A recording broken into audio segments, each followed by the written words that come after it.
What's good, everybody? This is Fern, aka Fina Oraya, author of Before 7:30, Practical Ways to Empower Yourself and Save Your Relationship Before Giving Up.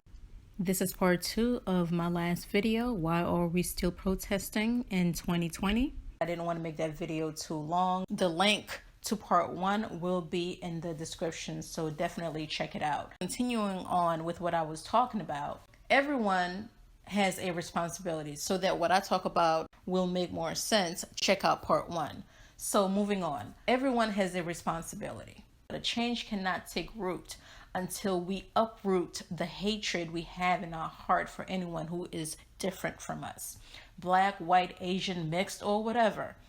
When we protest, we must not be hypocrites afterwards. If we want a change, then let's all be about that change. We ourselves must change for the better.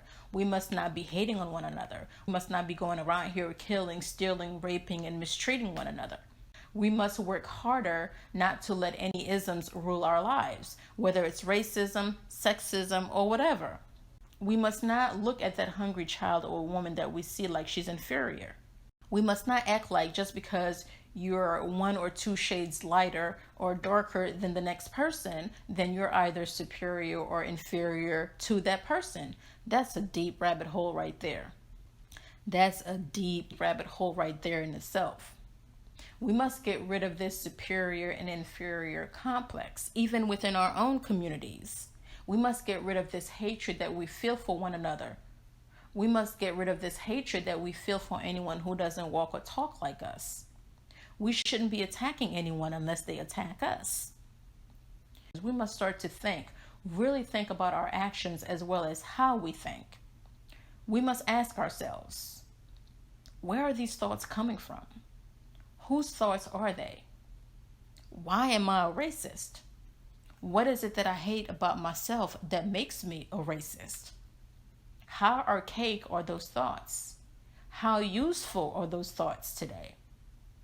We must be the change that we're asking for. Change starts with each and every one of us. It starts in our hearts, and then it migrates to our minds. And sometimes it happens simultaneously. You know, we feel the change in our heart as well as in our minds. It's like it synchronizes. And then we won't have to do any work because we've become that change. And we instantly, without a second thought, can show that to the world. I think it's a disgrace that in 2020, we have to protest to just be able to be treated fairly. I think it's outrageous that anyone or any group would have that much power over us that we have to ask to be able to live in peace. I haven't gotten the message from my divinity yet that there's a special divine human group that was placed above me to lead me. To lead me to where? You know, like many of you, I'm a peaceful person. But you're not about to just stampede over me and expect I'm just going to sit up and wave, "Thank you for running me over." I'm not a violent person. As a matter of fact, I have so much love and compassion for others. But I'm not going to front either, because I also know that I have the DNA of at least 2 generals running through my veins. And I'm talking about generals from Haiti, so you already know. I believe in justice. I believe in fairness. I'm a goddess of peace, but only if you don't bring none of that foolishness my way. And I think that's in all of us, a sense to protect ourselves. We have an innate right to experience life without interference from those who are lost or who just want to look for trouble and harass everyone else. So how do you really feel about that in-law, that coworker, or maybe even your own grandchild or maybe even your own grandchildren who don't look like you? Are you a racist while you are smiling and interacting with your coworkers?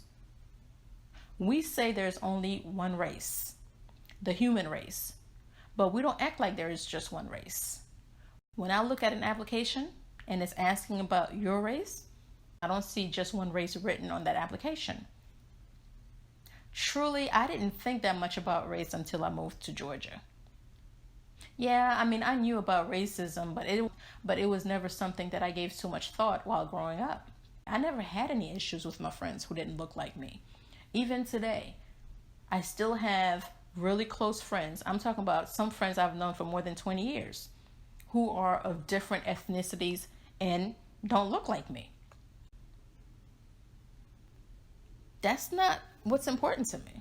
Your ethnicity and how you look on the outside doesn't mean that much to me.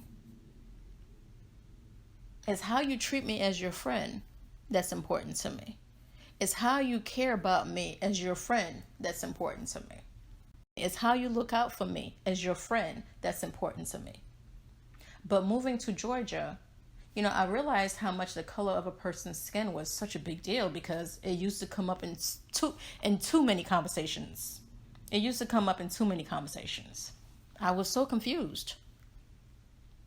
As someone who grew up in Essex County, as someone who lived in West Orange, it was like, in certain areas, I know that was a big thing, but for me, where I grew up, where I went to school, if that was going on, if there was a lot of racism going on, and I'm sure it was, but I was probably so naive that I just never really paid attention to it.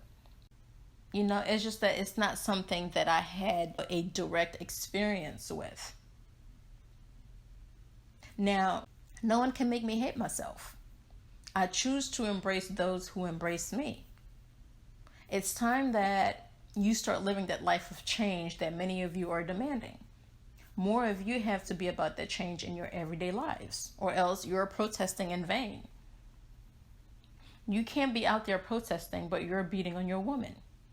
You don't treat your wife or your partner right. You don't even treat your own mother right. You can't be out there protesting when you are a sexist, not understanding the balance of the masculine and feminine principles. You can't be out there protesting when you can't stand to accept that your brother or sister doesn't have the same religious or spiritual belief system as you.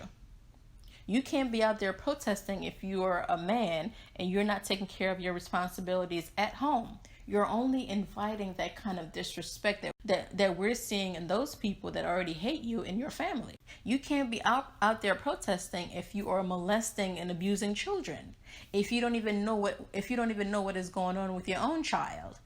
You can't be out there protesting if you perpetuating, if you're only adding on to more of the crazy that sometimes more of the crazy that goes on out there in our communities and households. So we need to clean up our own acts now. Make the best of these times as planet Earth demands that we too make some changes. Why should anyone else care to treat you better and do better while you don't respect yourself enough to make adjustments as well? Why should anyone care? Why should anyone care to protect you? Why should anyone else care to protect your woman? Why should anyone else care to protect your children? Why should anyone else care to protect your family, your cousins, if you yourself won't protect them, if you yourself aren't looking out for them? So let's work on that. You know what I mean? You're out there protesting, but you don't give a damn about your own immediate family, your next door neighbors, nor your own friends. We won't get too far that way. And I'm not saying that you have to invite people who are pessimist or who are negative into your life, but come on, we're smart people. You're an intelligent being. You know what I'm saying. I know that we all do things that we later regret, big or small. But recognize your mistakes when you make them and work on not repeating them again. I'm just saying, as you're demanding these changes, it's a great time for you to work on your own personal changes so that these changes that you're asking for will truly last. Again, you don't want to be protesting in vain. I see and recognize the anger in everyone who protests. I see and recognize the anger in everyone out there. And I've always asked myself, even before all of these protests, what can I do? How can I make a difference? I know I'm not doing enough, but I at least know that I can start at home. And I've been doing that. I make sure that I take care of my responsibilities and help those that I can when I can. Yes, I know I still have more to work on. But I know that if I'm holding a sign that says I can't breathe, no justice, no peace, I won't be guilty of going home and beating on my partner and making their life miserable. It's all about perspective. It's commendable, that you're standing up for something great. Just know that this is only the beginning. The real work comes after this high energy settles. How will you be then? How fair will you be if you're in a position of power? How will you be looking at that person who doesn't look like you? There was a time when I didn't know where to stand because I was so confused. Like, who are we? Why do so many people want to use our strengths and power while they hate our kind so much? Why did my ancestors have to go through so much pain and be stripped of their dignity as a divine being for us to get to where we are today?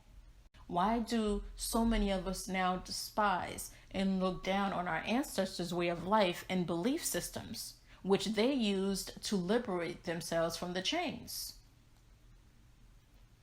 I would hear one story of how all of this started, and then I would hear a different one. Damn, like my ancestors, I just want to live. I just only want to be around those people who have the energy of kindness and love. Those are the only people that I want around me. Everyone else, you just got to stay in your lane. You accept me, I accept you. Otherwise, get the hell out my way. For how much longer do we have to protest? Whose door do we have to knock down so that we can just be? So that we can just live? So that we can be treated fairly? Why do we need to go to anybody to ask to be treated fairly? It should just come with being here on earth. But I know that a lot of people don't see it that way. You have people who walk and talk one way, but behind closed doors, they're giving a different speech that many of us would be shocked to hear. No, not Johnny. He would never say that. You would be shocked. We've got to keep it real. But what's the real? What are the real changes that we're going to see? I'm looking forward to a new energy by the time my two youngest boys are grown up. And I'm looking forward to see how true these companies are to their words. We stand against racism. Because right about now, we need people in every organization to do more than just stand. We need you to take that walk and be transparent and fair. I want nothing but a better world, a just world for my three boys, for you and your family. But we will never have peace without justice. I'm not encouraging people to go crazy on everyone out there because we must know who is pressing us down before we react. Who wouldn't want a peaceful world? Since I was little, that's all I kept hearing about. A peaceful world. A better world. But we have to work harder for it. We have to work harder to get it. It's not just going to happen. We have to work at it. We have to work together in order to achieve that. We have to accept our differences. We have to accept our differences. We have to do better. I would love to hear your comments down below. Thank you to each one of you who always come back to listen to my videos. If you're new to my channel, please subscribe, like, and share this video. Check out my website, before730.com. That's before730.com for my book and my other products. Remember that the changes that we're asking for starts with you, with me, with all of us. True change cannot come until we confront and change our own ways. With that being said, until the next video, happy living.